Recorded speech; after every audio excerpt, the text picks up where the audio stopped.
آج کی اس ویڈیو میں ہم جانیں گے جنات کی تعریف کیا ہے، جنات انسان کو کس طرح پریشان کرتے ہیں، نبی کریم صلی اللہ علیہ وسلم کے زمانے کے کچھ واقعات جو نبی کریم صلی اللہ علیہ وسلم سے منقول شدہ ہوں، صحیح ہوں، حقیقت پر مبنی ہوں، اور اسی طرح احادیث رسول سے بھی جنات کے بارے میں کچھ وضاحت کی جائے گی، اور اسی طرح جنات سے بچنے کے لیے جو وظائف اور جو عملیات کیے جائیں، جو اعمال کیے جائیں تاکہ جنات سے حفاظت رہے اور انسان اپنی ساری زندگی میں ان چیزوں سے بچا رہے۔ تو سب سے پہلے یہ جانتے ہیں کہ جنات کی تعریف کا خلاصہ کیا ہے۔ قرآن و حدیث کی روشنی میں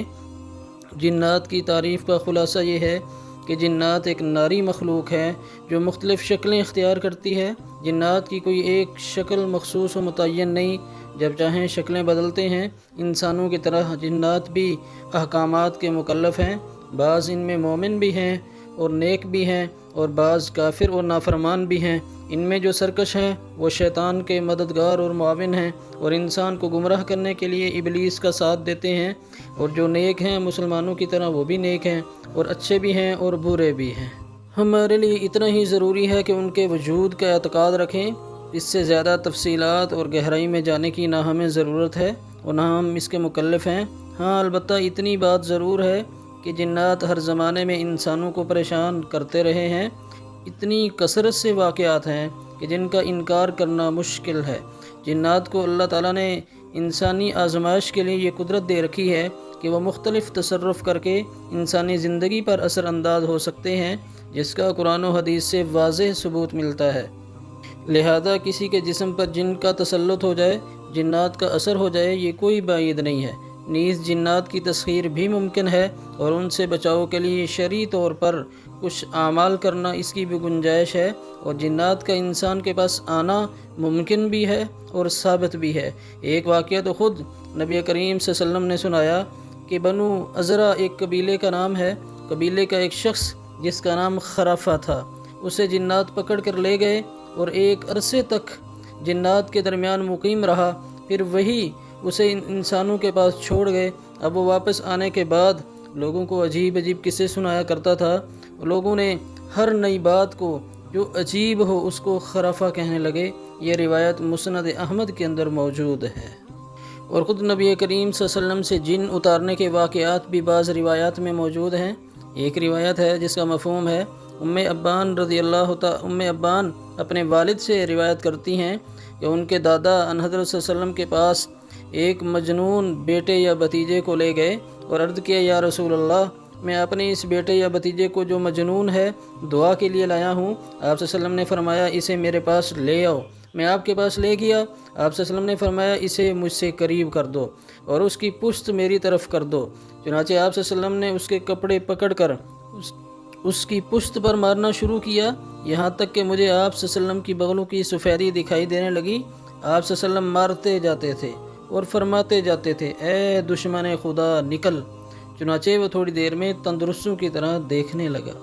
لہذا جنات کا انسانوں کے پاس آنا، ان پر غالب ہونا، ان کو گمراہ کرنا بھی ثابت ہوا۔ گمراہ کرنے کے والے سے ایک قرآنی آیت ہے، وَيَوْمَ يَحْشُرُهُمْ جَمِيعًا يَا مَعْشَرَ الْجِنِّ قَدِ اسْتَكْثَرْتُم مِّنَ الْإِنسِ وَقَالَ أَوْلِيَاؤُهُم مِّنَ الْإِنسِ رَبَّنَا اسْتَمْتَعَ بَعْضُنَا بِبَعْضٍ وَبَلَغْنَا أَجَلَنَا الَّذِي أَجَّلْتَ لَنَا قَالَ النَّارُ مَثْوَاكُمْ خَالِدِينَ فِيهَا إِلَّا مَا شَاءَ اللَّهُ إِنَّ رَبَّكَ حَكِيمٌ عَلِيمٌ۔ مفتی محمد شفیع صاحب اس کی تفسیر میں لکھتے ہیں کہ میدان حشر کے اندر تمام جنات اور انسانوں کو جمع کرنے کے بعد دونوں گروہوں سے ایک سوال و جواب کا ذکر ہے کہ اللہ تعالیٰ شیاطین الجن کو خطاب کر کے ان کے جرم کا اظہار اس طرح فرمائیں گے، تم نے انسانوں کی گمراہی میں بڑا حصہ لیا۔ اس کے جواب میں جنات کیا کہیں گے؟ قرآن نے اس کا ذکر نہیں کیا۔ ظاہر یہی ہے کہ علیم و خبیر کے سامنے اقرار کرنے کے سوا اشارہ کیا ہے، مگر ان کا اقرار ذکر نہ کرنے میں یہ اشارہ ہے کہ اس سوال پر وہ ایسے مبہوت ہو جائیں گے، ایسے حیران پریشان ہو جائیں گے کہ جواب کے لیے زبان نہ اٹھ سکے گی۔ اس سے معلوم ہوا کہ جنات گمراہ بھی کرتے ہیں۔ قرآن مجید میں ہر طرح کے شیاطین اور جنات وغیرہ کے شرور سے حفاظت کا نسخہ معوذتین یعنی سورہ فلق اور سورہ ناس کی صورت میں موجود ہے، اور یہ دونوں صورتیں ایسی ہیں اگر کوئی آدمی ریگولر صبح اور شام 3 دفعہ ان کو پڑھے، 3 دفعہ پڑھ کر اپنے جسم پر دم کر لے، 3 دفعہ پڑھے ہاتھوں پہ پھونک مار کر پورے جسم پر پھیر لے تو جادو جنات سے حفاظت ہو جائے گی۔ اگر کسی کے ساتھ جنات کی شرارتیں ہوں، جنات تنگ کرتے ہوں، چیزیں اٹھا کر لے جاتے ہوں، چیزیں یا سامان غائب کر دیتے ہوں، کپڑے پھٹ جاتے ہوں، سامان کے نقصانات کا سامنا ہو، جسم بھاری رہتا ہو اور سر پہ بوجھ رہتا ہو، سینے اور کندھے پر دباؤ رہتا ہو، نیند نہ آتی ہو، ڈراؤنے خواب نظر آتے ہوں اور خواب کے اندر سانپ، بچھو، چھپکلیاں نظر آئیں یا برے خواب نظر آئیں، تو سب سے پہلا کام یہ کریں کہ آپ سورہ بقرہ کی تلاوت کریں۔ اگر تلاوت کر سکتے ہیں ضرور کریں، اگر تلاوت نہیں کر سکتے تو اپنے گھر میں ریکارڈنگ کی شروع میں سورہ بقرہ چلائیں، کیونکہ یہ حدیث کا مفہوم ہے۔ آپ صلی اللہ علیہ وسلم نے فرمایا کہ جس گھر کے اندر سورہ بقرہ کی تلاوت کی جائے اس گھر سے شیاطین نکل جاتے ہیں۔ جب شیاطین بھاگ جائیں گے، وہاں سے نکل جائیں گے، تو یہ جتنی بھی علامتیں ذکر کی گئی ہیں خود بخود ختم ہونا شروع ہو جائیں گی۔ جنات سے بچاؤ کے اور بھی طریقے ہیں، اور بھی صفات ہیں جو اپنے اندر پیدا کریں تو یہ خود بخود ختم ہو جائیں گے۔ نمبر 1، عقیدہ توحید کی کمزوری کو دور کریں، صرف اللہ پر یقین رکھیں اور نبی کریم صلی اللہ علیہ وسلم کی سنتوں کو مضبوطی سے پکڑیں، عبادات میں سستی کو ختم کر دیں، خصوصاً نماز پنجگانہ اہتمام کے ساتھ ادا کریں، صبح و شام کے اذکار کو اپنا معمول بنائیں، روزانہ کی بنیاد پر جتنا ہو سکے قرآن مجید کی تلاوت ضرور کریں، مال حلال کھانے کی کوشش کریں، کھانا کھانے سے پہلے ہمیشہ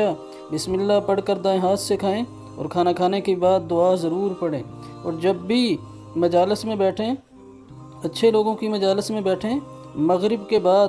بچوں کو گھر سے نہ نکلنے دیں، واش روم میں جانے سے پہلے واش روم سے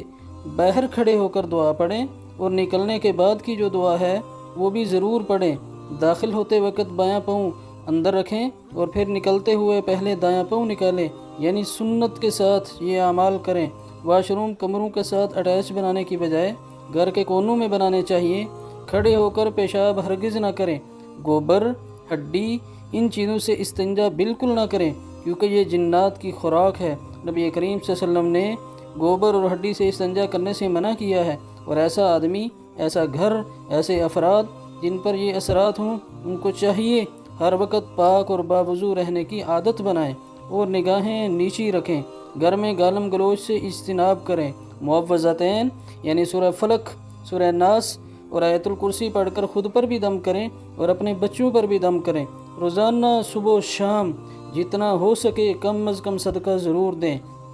صدقہ خواہ 10 روپے کیوں نہ ہو، 200 روپے کیوں نہ ہو، 1000 کیوں نہ ہو، جتنا ہو سکے کم از کم صدقہ ضرور کریں، پیشاب کے چھینٹوں سے بھی ضرور بچیں، اور خواتین اکیلے بغیر پردہ کے گھروں سے نہ نکلیں اور خواہ مخواہ تعویذ گنڈے کے لیے جو ہے نا عاملوں کے پاس نہ جائیں، جتنا ہو سکے اپنا علاج کرنے کی خود کوشش کریں، اگر علاج ناممکن ہو اور خود کرنے پر قادر نہ ہو تو پھر کسی اچھے متبع سنت عامل سے رجوع کریں،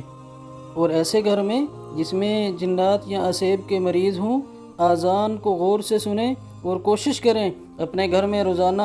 2 دفعہ کم از کم یا 5 دفعہ دن کے اندر اذان ضرور دیں، آہستہ آواز میں دیں لیکن دیں ضرور، اور اس کے ساتھ ساتھ ایک نایاب اور منفرد عمل جو کہ معوذتین پر مشتمل ہے وہ ضرور کریں روزانہ۔ اگر تو مریض ہو ایسا کہ پورا گھر ہی عصیب کی نظر ہو، جنات کے اثرات ہوں، تو ایسے گھر میں روزانہ صبح کی نماز کے بعد یا مغرب کی نماز کے بعد اول آخر 7 دفعہ درود شریف پڑھیں اور 101 بار سورہ فلق اور سورہ ناس پڑھیں، یعنی پہلے سورہ فلق پڑھیں پھر ناس پڑھیں، یہ 1 مرتبہ ہو گیا، پھر دوسری بار سورہ فلق پڑھیں، سورہ ناس پڑھیں، یہ 2 مرتبہ ہو گیا، یوں سورہ فلق اور سورہ ناس پڑھ کر پانی اور تیل پر دم کریں اور پانی سارے گھر والے استعمال کریں، گھر کے چاروں کونوں میں چھڑک دیں اور گھر کے افراد اس کو استعمال بھی کریں، گھر کی سبزیاں، گھر کے کھانے اور گھر کے پینے کی اشیاء، چائے تک جو بھی چیز استعمال کریں اس میں وہ معوذتین والا پانی دم کیا ہوا ضرور ڈالیں، اور جب بھی تیل لگائیں وہی تیل استعمال کریں، اور وہ تیل ناف میں بھی لگائیں، سر پہ بھی لگائیں اور دونوں کندھوں کے درمیان بھی لگائیں، کیونکہ جنات کے ٹھہرنے کا مسکن، جنات کی جگہ، جنات جہاں قیام کرتے ہیں وہ انسان کا ناک ہے اور ناف ہے، چنانچہ ان دونوں جگہوں پر یعنی ناف اور ناک میں دم کیا ہوا تیل ضرور لگائیں۔ اللہ تعالی ہماری حفاظت فرمائے اور ہمیں کامل یقین کے ساتھ یہ چیزیں پڑھنے کی توفیق عطا فرمائے۔ آمین یا رب العالمین۔